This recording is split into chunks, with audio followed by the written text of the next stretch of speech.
성탄절을 기다리는 대강절 절기가 시작이 됐는데요. 이 대강절이 주는 세 가지의 의미가 있다 이렇게 생각이 듭니다. 첫 번째로는 역사적인 예수님이 탄생하신, 즉 인카네이션, 성육신 하신 것에 대한 그러한 기념하는 절기가 대강절이라고 하는 것입니다. 2000년 전에 예수님께서 이 땅에 태어나신 그것으로 인해서 온 인류가 구원을 얻었을 뿐만 아니라 그 사건이 2000년 전에만 국한되는 것이 아니고 지금까지 계속 벌어지고 있다는 점에서 참 위대한 일이죠. 무엇보다도 이 사건이요, 그냥 인간 세상에서 벌어진 일이 아니라 하나님께서 인간 세상에 내려와서 인간이 되어서, 인카네이션이라고 하는데, 인간이 되어서 인간으로서 당신의 사랑을 표현할 수 있는 모든 것, 하나님으로서 표현할 수 있는 모든 사랑을 표현한 사건이 이 성탄절, 대강절 절기가 주는 의미라고 하는 것입니다. 그래서 이 대강절 절기는 예수님의 탄생을 축하하고 기념하는 절기인 거죠. 두 번째로는 이 대강절은 다시 오실 예수 그리스도의 영광스러운 이 재림을 기다리는 절기, 혹은 준비하는 절기라고 하는 겁니다. 그때 사람들은 사람의 아들이 하늘에서 구름을 타고 권능을 떨치며 영광에 쌓여 오는 것을 보게 될 것이다 라고 예수님께서 이야기를 하셨습니다. 다시 올 거라고 약속을 한 것이죠. 이를 천사들도 확증을 했어요. 예수님께서 하늘로 승천하실 때 천사들이 이 승천하시는 예수님을 보는 제자들을 향해서 너희 가운데서 하늘로 올려주신 이 예수는 하늘로 올라가심을 본 그대로 올 것이다 라고 사도행전에서 이야기하죠. 여러분, 우리가 사도신경에서 뭐라고 고백했죠? 산자와 죽은 자를 심판하러 오시리라. 누가요? 예수님께서요. 그래서 예수님은 분명히 다시 이 땅에 오실 것이다 라고 하는 그 재림을 준비하는 그 과정이 바로 이 대강절 절기라고 하는 것입니다. 예수님은요, 분명히 그리고 반드시 올 겁니다. 그리고 그때가 이 세상의 종말이죠. 심판주로 오실 예수님은요, 교회를 완성시키실 것이고 한 사람 한 사람에 대해서 분명히 심판하실 겁니다. 인생을 살다 보면 많은 변수가 있습니다. 근데 최고의 변수는 예수님이 오시는 거죠. 아무도 누구도 예상치 않던 그 어느 날 예수님이 오심에 대한 감흥도 없고 구원에 대한 감격도 없고 믿음과 신앙생활에 관심 갖지도 않던 어느 날 그 예수님이 후련히 오신다고 하는 겁니다. 그래서 이 후련히 오시는 예수님을 우리가 미리미리 준비하고자 하는 것이 이 성탄절이고 대강절 절기인 거죠. 세 번째는 내게 찾아오시는 예수님을 기다리는 것입니다. 2000년 전에 인간의 몸으로 오신 예수님, 다시 오실 그 예수님을 내가 지금 오시는 절기가 바로 대강절이라고 하는 것입니다. 성령을 통해서 잘못을 회개하고 마음을 여는 사람들에게 예수님이 오신다는 거죠. 평양감사도 제 싫으면 그만이라고 마음 비울 것도 또 관심조차도 회개는 별로 관심이 없는 사람들에게 예수님이 억지로 그들을 찾아가지 않습니다. 계시록 3장 20절 말씀을 보면은요, 내가 문 밖에 서서 두드리니 누구든지 내 음성을 듣고 문을 열면 내가 그에게로 들어가 그와 더불어 먹고 그는 나와 더불어 먹으리라 이렇게 이야기했습니다. 예수님은요, 우리의 마음을 내가 열기 전까지는 예수님이 노크는 하지만 들어오지는 않습니다. 선포되는 말씀으로 혹은 성경으로 혹은 기도로 계속 우리의 마음을 두드리는데 우리가 그 마음을 열고 받아들이지 않으면 예수님은 절대 들어오지 않는다고 하는 것이죠. 하지만 내가 그분을 열고 그분을 받아들이면 그분이 나와 함께 더불어 먹고 나의 영원한 동반자가 되겠다고 하는 것이죠. 이러한 주님을 받아들이는 절기가 바로 이 대강절 절기의 의미라고 하는 것입니다. 그렇다면 성육신 하시고 오신 예수님, 다시 오실 예수님, 그 예수님을 내가 받아들이고 또 회개하는 이 대강절 절기에 구체적으로 우리가 어떻게 해야 하는지에 대해서 어떤 자세와 태도로 신앙을 가져야 되는지 생각해 보도록 하겠습니다. 첫 번째는요, 이 성탄절 예수님을 이제 기다리는 이 절기, 이 대강절 절기에는 하나님과 나와의 신앙의 관계를 정립해야 합니다. 여러분들, 하나님은 여러분들에게 어떤 하나님이십니까? 그냥 섭섭한 하나님이십니까? 아니면 화나게 하시는 하나님입니까? 원망스럽게 생각되어지는 그런 하나님은 아닙니까? 사는데 아무런 도움을 주지도 않는 그런 분으로 여겨지시는 분 있으십니까? 있어도 그만, 없어도 그만, 사는데 전혀 지장이 없는 그런 분으로 여겨지십니까? 그냥 내 부모가 믿었기 때문에 억지로 나도 믿어야 한다라고 하는 그런 분으로 하나님을 생각합니까? 아니면 나와 0.1%도 관계없는 저 딴 세상에 다른 그런 존재입니까? 여러분, 우리가 사는 시대는요, 초대교회 같이 옛날과 같이 그렇게 어려운 시대가 아니죠. 초대교회는 어려움의 시간들이 많았습니다. 그런데 그 시대와는 다르게 우리 시대는 물질적으로 풍요해요. 그러다 보니까 진실한 마음으로 하나님께 예배드리고 부르짖는 사람들이 점점 줄어가고 있습니다. 하나님을 의지하기보다는, 하나님께 의존하기보다는 나를 더 의지하고 나에 대해서 더 생각하고 인간의 권세와 능력을 의지하는 것이 우리 시대인 거죠. 그러다 보니까 하나님이 내 안에 머물 수 있는 공간이 없습니다. 그냥 지극히 이기적이고 편협적이고 이성적인 그런 사고로 만들어낸 그런 것들로 인해서 하나님에 대한 어느 순간부터 허수아비가 되어져 가고 있는 시대를 우리가 살아가고 있는 것 아닐까 생각합니다. 이런 시대예요. 풍요로운 시대, 과학과 이성과 모든 것들이 참으로 우리를 이제 도전하는 시대 속에서, 이런 시대적 흐름 속에서 하나님은 과연 나에게 어떤 분인가? 여러분, 창조주 하나님으로 믿으십니까? 그 역사와 시작과 과정과 끝을 마무리하시는, 주관하시는 분이라고 믿어지십니까? 약속의 신실한 하나님으로 믿어지십니까? 나를 하나님의 형상대로 만들었다고, 내 얼굴이 걸작품이고 마스터피스라고 정말 대표작이라고 믿어지십니까? 이 불의와 혼돈스러운 세상을 마감하고 새로운 세상을 창조하실 분이 하나님으로 우리는 믿어지고 있느냐는 거죠.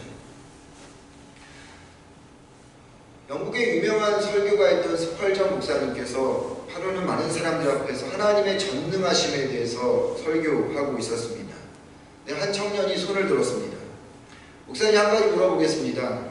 스테반이 의롭게 죽어가는 동안에 하나님은 도대체 무엇을 했습니까? 목사님 말대로 하나님이 전능한 분이라면 하나님은 그 순간 스테반을 지켜주고 보호해 주어야 마땅하지 않겠습니까? 예컨대 주변에 있는 돌들을 치운다든지, 하늘에서 천둥을 쳐서 그곳에 모인 사람들을 흩어버린다든지, 아니면 천사를 보내서 스테반을 그 자리에서 다른 곳으로 옮겨주는 것이 마땅하지 않습니까? 왜 스테반이 의롭게 죽어가는 동안 아무 일도 하지 않았습니까? 도대체 하나님은 무엇을 하고 있었습니까? 라고 청년은 스펄전 목사님께 질문했습니다.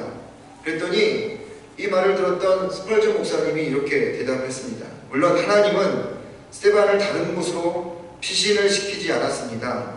그 스테반은 돌에 맞아 고통스럽게 죽어가면서도 천사의 얼굴로 자기를 돌로 치는 원수들을 위해서 기도했습니다. 이것이 전능하신 하나님께서 스테반을 위해서 하신 일입니다. 전능하신 하나님께서 하신 일은 그냥 스테반을 그 자리에 두신 일이라고 하는 겁니다.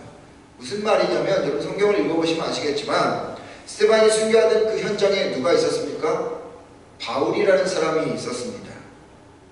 바울은 예수님의 원수였습니다. 그래서 스테반을 죽일 때 증인으로 섰던 사람이었습니다. 그런 그가 어떻게 됐죠? 사도가 되었습니다. 예수를 믿는, 예수를 전파하는 사도가 되었습니다. 그리고 똑같이 스데반처럼 순교자가 되었습니다. 이렇게 여러분 사도 바울 언젠가 한번 이야기했지만 이탈리아에 갔더니 사도 바울이 죽은 그런 대리석 목 잘린 곳이 있는데 사도 바울을 목에다 대고 도끼로 쳤더니 목이 잘라져서 퉁퉁퉁 3번 튀었는데 3번 튄 곳곳마다 우물이 터져 나와서 바울의 우물이라고 이렇게 있던 곳이 있었습니다. 사도 바울도 그렇게 순교하였습니다. 그런데 여러분 스데반이 그렇게 죽어갔던 그 상황 속에서 하나님이 아무것도 하지 않은 것 같은데 실질적으로 사도 바울이라는 사람을 움직이고 있었다라고 하는 것입니다. 그래서 어거스틴이 뭐라 이야기하냐면 교회가 위대한 바울을 얻을 수 있었던 것은 전적으로 스데반의 덕분이다 라고 말합니다. 말씀드렸죠? 아니요. 바티칸 성당에 가보면 그 지붕에 큰 엄청난 그림이 있습니다. 근데 그 그림에 세 인물이 있어요. 첫 번째 아리스토텔레스, 두 번째 플라톤, 그 다음에 세 번째 인물이 누굴까요? 바울입니다. 세 인물이 그렇게 그려져 있어요.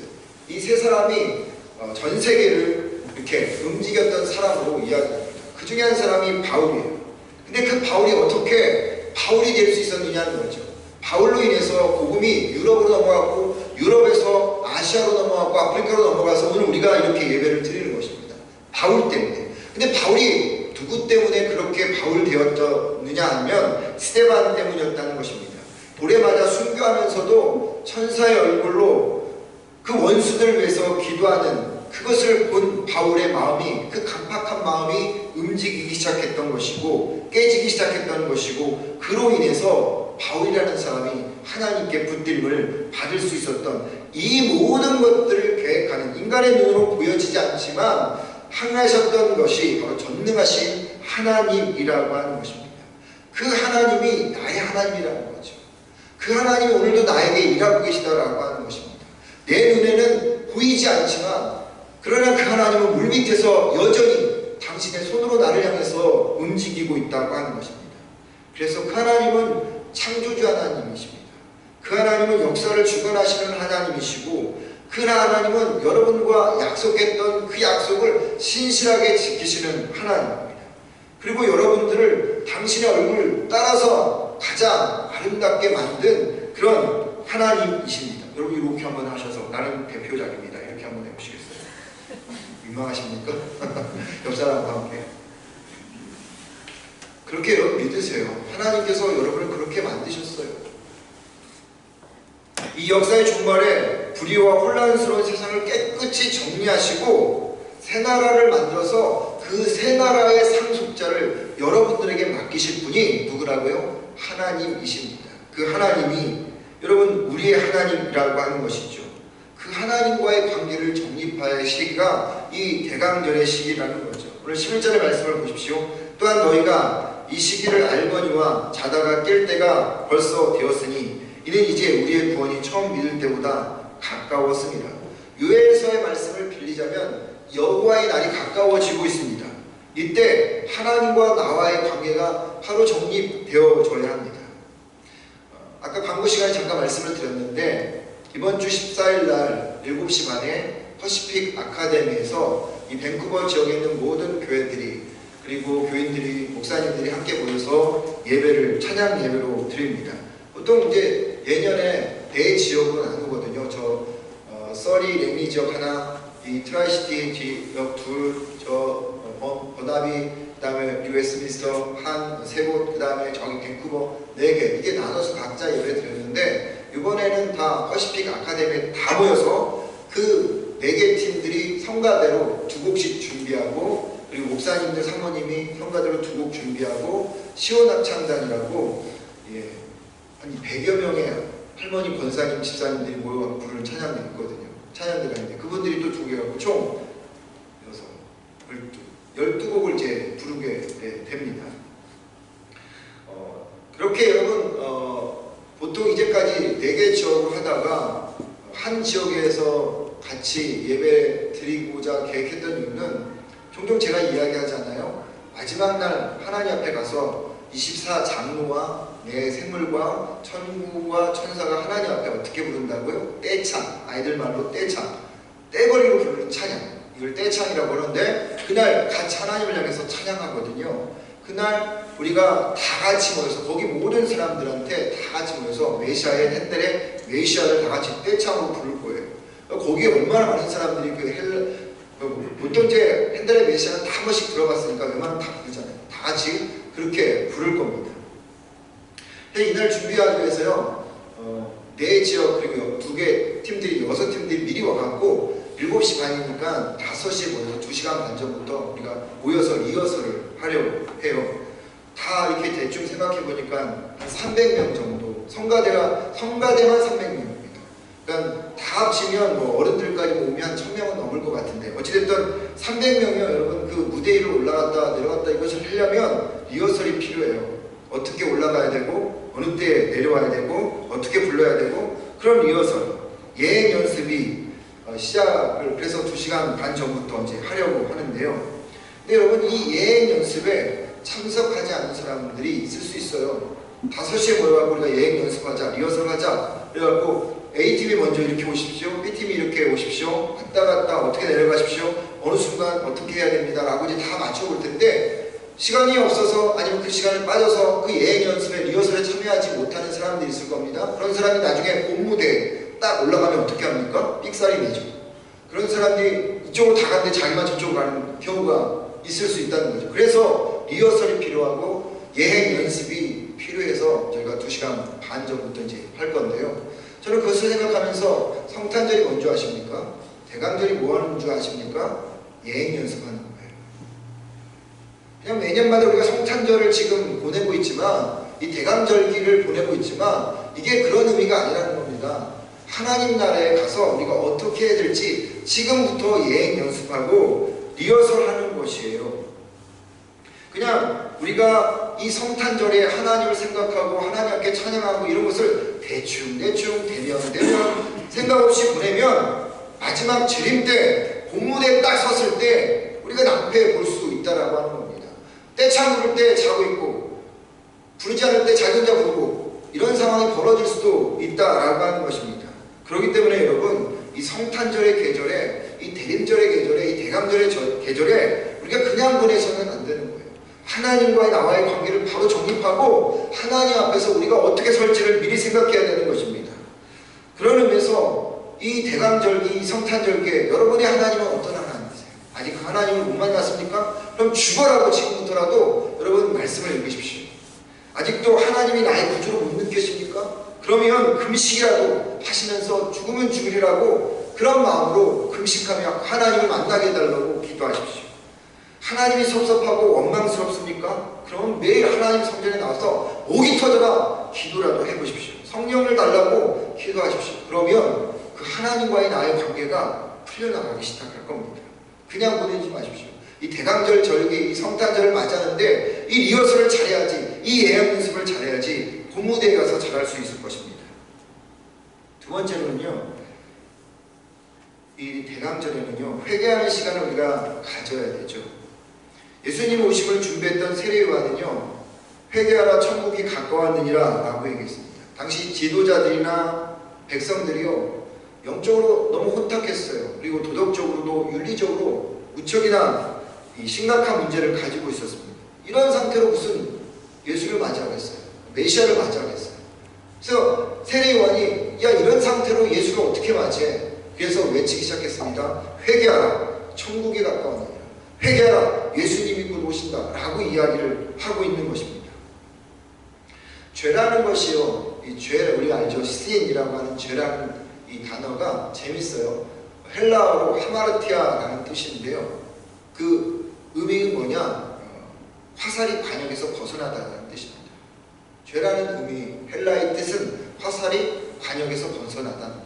화살이 정확하게 정중앙에 가야 되는데 다른데, 이 생각을 하니까 예전에 제가 그 0점 조정 군인에 갔었을 때 제 친구랑 총을 쏘고 있거든요. 0점 조정이라고 맞추는 게 있는데, 갔더니 제가 3발씩 줘요. 3발씩. 옆에 3발, 저 3발. 빵빵빵. 3발 쏘고 딱 갔는데, 제 표지판에 6발이 들어가 있어요. 어우, 제가 빵 쏘면서 총알이 두 편 이게 나가는 게 아니라 제 옆에 있는 친구가 제 표현판에 쏜 거예요. 그런 거 많이 경험하시죠? 우리 어르신들, 남자분들은 그런 경험 많이 있습니다. 총알이 정확하게 가야 되죠. 화살이 정확하게 가야 되는 것입니다. 죄라는 것은요, 정확하게 가지 못하고 다른 것에 꽂혀가는 겁니다. 하나님이라는 관역에 내가 정확하게 꽂혀야 되는데 그렇지 않고 내가 원하는 곳에 꽂히는 거예요. 내가 원하는 행동을 하고요, 내가 마음이 가는 대로 행동하는 것, 그것이 죄라고 이야기하는 것입니다. 반대로 회개라는 것은 뭐냐면 메타노이아라는 뜻인데요, 오던 길을 돌이키는 것입니다. D사이드 이쪽으로 왔다가 이게 아니다라고 하면 D사이드로 바꾸는 거예요. 아더사이드로 바꾸는 것입니다.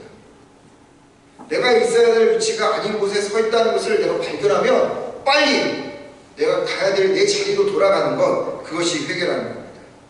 그러니까 죄라는 것을 우리가 인식했다면 내가 하나님이 원하는 그 방향대로 못 가고 있다, 그 관역이 안 맞았다, 그리고 내 자리가 아니다라는 것을 깨달으면 빨리 돌이켜서 하나님 편으로 돌아서는 것이 바로 회개라고 하는 거죠. 그런 의미에서 우리가 이 대강전에는요, 내가 생각해본 내 자리가 이게 아니라고 한다면 그 자리에서 빨리 떠나야 되죠. 그리고 그것에서 회개해야 되죠. 그 길에서 돌이켜야 됩니다. 우리 여자분들 가끔 남편이나 혹은 자녀들이 전화를 해서 여보, 엄마 나 친구 데리고 갈게, 여보 내 친구 데리고 갈게, 이렇게 이야기하는 경우, 딱 전화가 오면 많은 경우 그럼 데리고 오십시오 이렇게 하는 경우도 있지만 이렇게 이야기하는 경우도 많이 있죠. 왜냐하면 왜 그렇습니까? 많은 경우 이유가 있겠지만 아침에 아이들이 학교 가면서 전쟁 치렀던 그대로 있고, 그 다음에 설거지하지 않은 채 그대로 있고, 그 다음에 아침에 잠옷 차림으로 입은 그대로 지금까지 계속 있는 그런 상황이 많기 때문에 집이 완전히 난리가 없어 있고 전쟁터이기 때문에 오면 손님을 맞아들일 수 있는 그런 여건이 안 되기 때문에 화를 내면서라도 막는 경우가 종종 있습니다. 요한계시록 3장 20절의 말씀을 빌리자면, 자녀가 나의 마음이라는 집에 누군가가 들어와야 되는데 들여놓을 수 있는 발틈이 없다면, 이것저것으로 가득 차 있다면 예수님이 들어오고 싶어도 들어오지 못한다. 회개하지 않고 내 마음에 이것도 있고 저것도 있고 이런 것도 있고 가득 차 있으면 예수님이 들어올 공간이 없는 거죠. 백보양보해서 문을 열었어요. 근데 내 안에 너무 많은 것들이 있어요. 여기 예수님이 들어올 수 있을까요? 들어오지 못하죠. 그냥 바깥에만 서 있을 수밖에 없는 것입니다. 예수님을 맞이하려면 내 것부터 치워야 돼요. 회개해야 됩니다. 방향과 태도를 바꿔야 합니다. 지금 있는 상태는 절대로 예수님께 갈 수 없기 때문에 여러분, 그것을 청소해야 하는 것, 대강절이라고 하는 것, 이 성탄절을 우리가 보내면서 그리고 맞이하면서 해야 하는 것은요, 내 사고를 내려놓고 내 방향과 내 태도와 삶의 모든 것들을 주님께 내려놓고 하나님께 나를 맞추는 그런 절기이다는 것입니다. 여러분, 이 대강절 절기에 내 안에서 가장 먼저 청소해야 될 게 뭘까요? 여러 가지가 있겠지만 저는 이기적인 마음이라 생각합니다. 이기심을 여러분 청소해야 할 것입니다. 늘 나 중심의 생각, 내 판단. 여러분, 나 중심이다 보니까요, 언제나 책임의 소재는 내가 아니고 누구의 다른 사람에게 있습니다. 상대방에게 늘 화살을 돌리게 되어 있어요. 그래서 우리 주변에는 내 책임입니다, 내가 문제입니다 라고 이야기하는 사람이 많지 않다는 거죠. 아담이 하와에게 죄를 전가하듯이 내가 동생을 지키는 자입니까? 라고 하나님께 반문했던 가인과 그런 모습처럼 많은 사람들이 안에 여전히 이기적인 그런 마음을 가지고 있다는 거죠. 그것이 신앙에서도 마찬가지예요. 이기적이고 편협적인 신앙을 가지고 살 때가 있는 겁니다. 그런 이기심을 청소해내야 되는 거죠. 여러분, 그런 의미에서 이기심이라는 것은요, 사람을 어렵게 하고 공동체를 파괴하는 암과 같은 존재예요. 암이 어떻게 발생합니까? 세포가 여러 세포들 중에 한 세포가 거기서 떨어져 나왔고 그 세포보다 강해지는 것입니다. 강해지면서 다른 세포들에게 영향을 주게 되어지죠. 관계가 끊어져서 그냥 비대칭적으로 커지는 그러한 세포, 그래서 암이 발생하는 겁니다. 그래서 아무리 신체가 건강한 사람도 암에 걸리면 결국 죽게 되는 것이죠. 여러분, 떨어져 나와서 나의 이기적인 마음으로, 나의 이기적인 생각으로 그 공동체를 무시하고 사람들의 말에 경청하지 않고 자기만 내세우게 되면 여러분, 자기뿐만 아니라 공동체 전체가 무너지고 깨지는 것을 우리는 참 많이 보게 되어진다는 것이죠. 이기심을 도려내지 않으면, 이기적인 마음과 신앙을 도려내지 않으면 우리는 결국 병들어 죽게 되어져 버린다는 것입니다.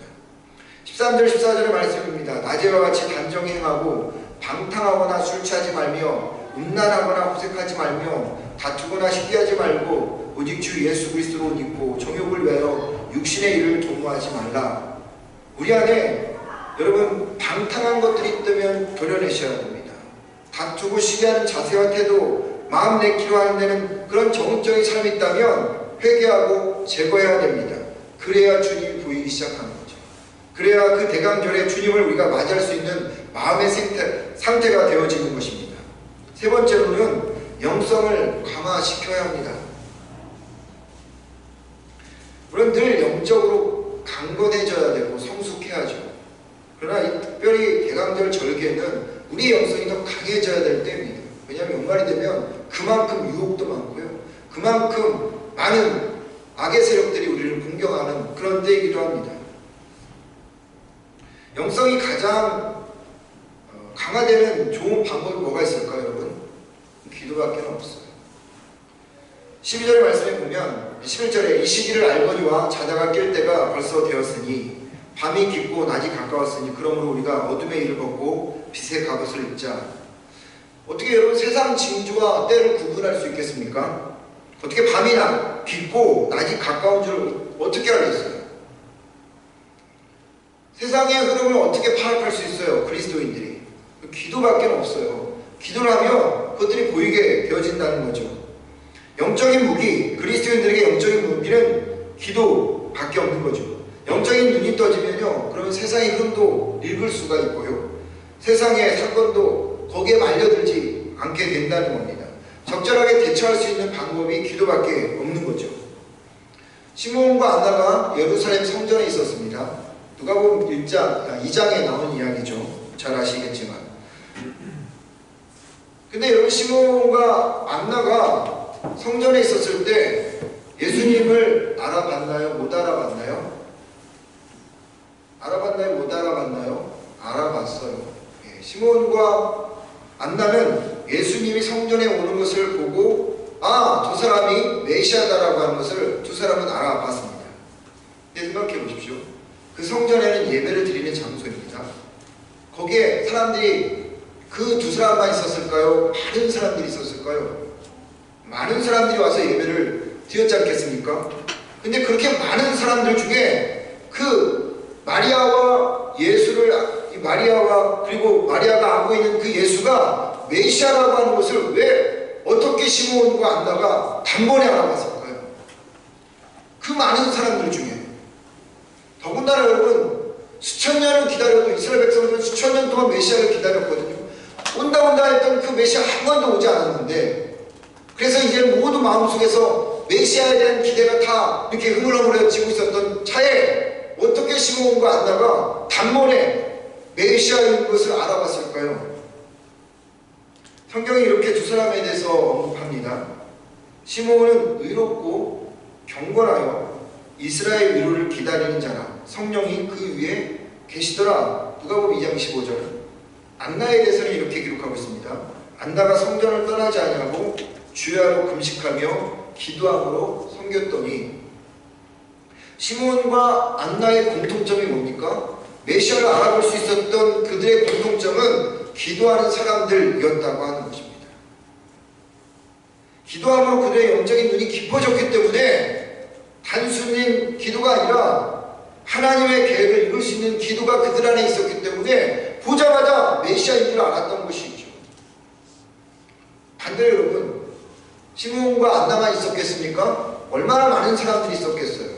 근데 왜 그 사람들은 그 예수님을 몰라봤을까요? 마리아가 안고 있는 예수님을 메시아라고 몰라봤을까요? 그들에게는 영성이 없었기 때문입니다. 메시아를 바라볼 수 있는 영성이 없었기 때문입니다.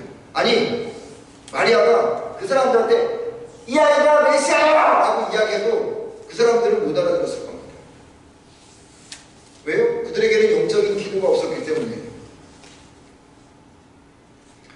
아폴로 13호를 달에 띄울 때 이야기입니다.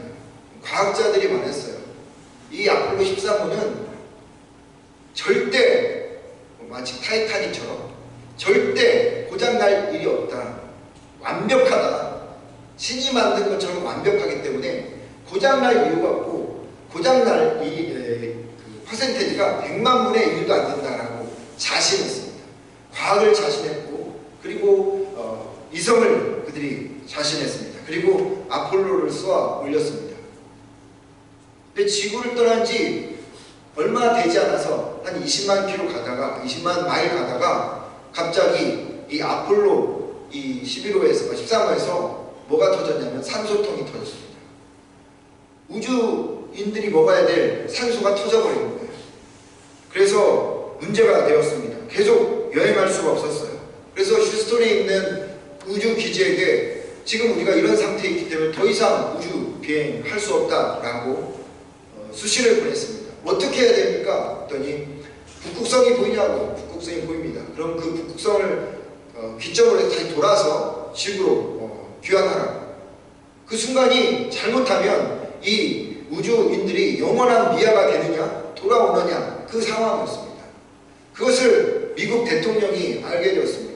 그리고 미국 대통령과 함께 국무위원들과 그리고 모든 국민들에게 이야기하기를 아침 9시에 다 같이 이들을 위해서 기도하자고 했습니다. 그리고 그들을 위해서 기도하였습니다. 그리고 아폴로 13호 그 우주인들이 정말로 다시 돌아서 지구에 떨어져서 무사히 귀환하는 일이 벌어졌습니다.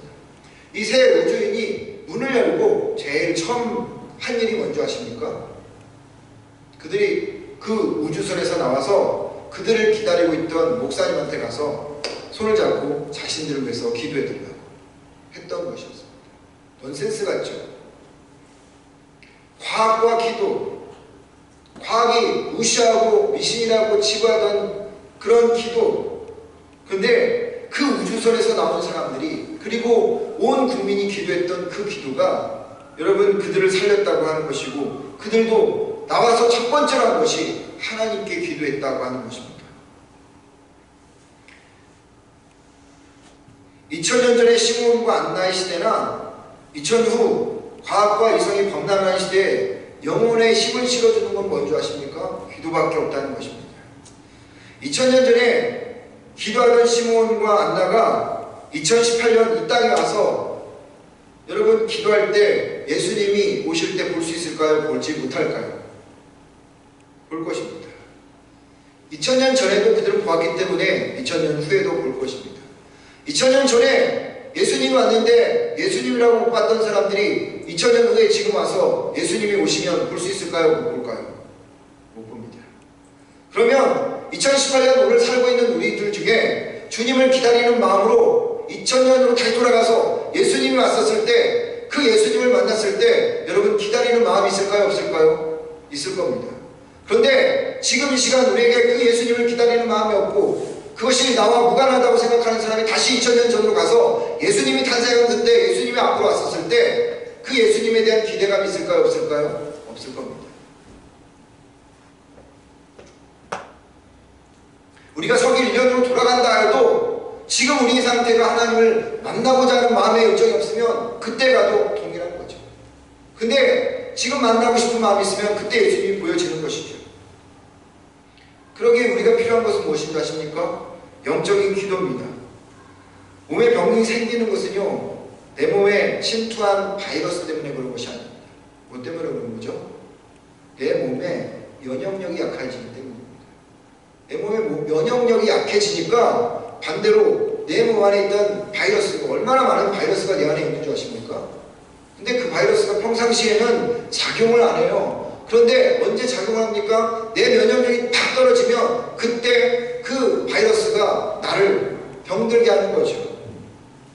여러분 기도로 하나님 앞에 늘 강화되어 있는 사람들 하나님과 영적인 교제를 아는 사람들은요, 평상시에 어떤 문제가 있어도 문제가 되지 않습니다. 근데 그 기회에 면역력이 딱 떨어져 버리면 문제로 보이기 시작하는 거죠. 사실 우리가 사는 인생이라는 게 구애받아라 하지 않습니까? 얼마나 모순덩어리고 얼마나 여러분 인생 자체가 문제덩어리입니까? 그냥 우리는 그렇게 문제 안에 살아가고 있어요. 근데 평상시에 우리가 그것을 문제로 느껴지지 않는 이유가 무엇입니까? 하나님과의 영적인 교제가 있기 때문에 그것이 느껴지지 않아요. 그런데 그 영적인 능력이, 기도가 떨어지기 시작하면, 면역력이 떨어지기 시작하면 그때부터 문제로 보이기 시작한다는 것입니다. 영성의 힘이 없어져 버리면, 약해지면 더 이상 여러분 기다릴 힘이 없는 것입니다. 이 대강절 절기에 우리에게 가장 중요한 것이 있다면 기도가 아닐까 생각합니다. 기도하는 시간들을 가지시기 바랍니다. 성탄절이 무슨 의미가 있겠습니까? 크리스마스가 나에게 무슨 의미가 있습니까? 정말 기다려지십니까? 예수님이 오신 날이 정말 기다려지십니까? 이 대강절 절기를 기다림으로 보내고 계십니까? 저는요, 얼마나 간절히 기다리느냐가 그 사람의 믿음의 척도라고 생각합니다. 내 기다림의 게이지가 어디를 가리키고 있느냐에 따라서 나의 신앙이, 나의 믿음이 주님을 온전히 받아들일 수 있느냐, 그렇지 못하느냐라고 저는 생각합니다. 가족도 있고, 먹고 살만도 하고, 친구도 있고, 그래서 그것들이 다 중요합니다. 근데 그보다 예수님을 기다리는 그 갈망함이, 그리고 성탄절을 기다리는 그 열망함이 우리에게 얼마나 있는지를 돌아보았으면 좋겠습니다.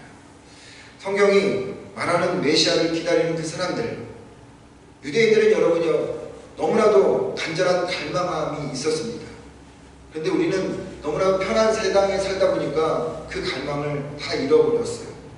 그럼에도 불구하고 우리가 메시아를 기다려야 하는 이유가, 우리는 그분으로 인해서 우리 인생을 다시 하나님 앞에 나갈 수 있는 존재이기 때문입니다.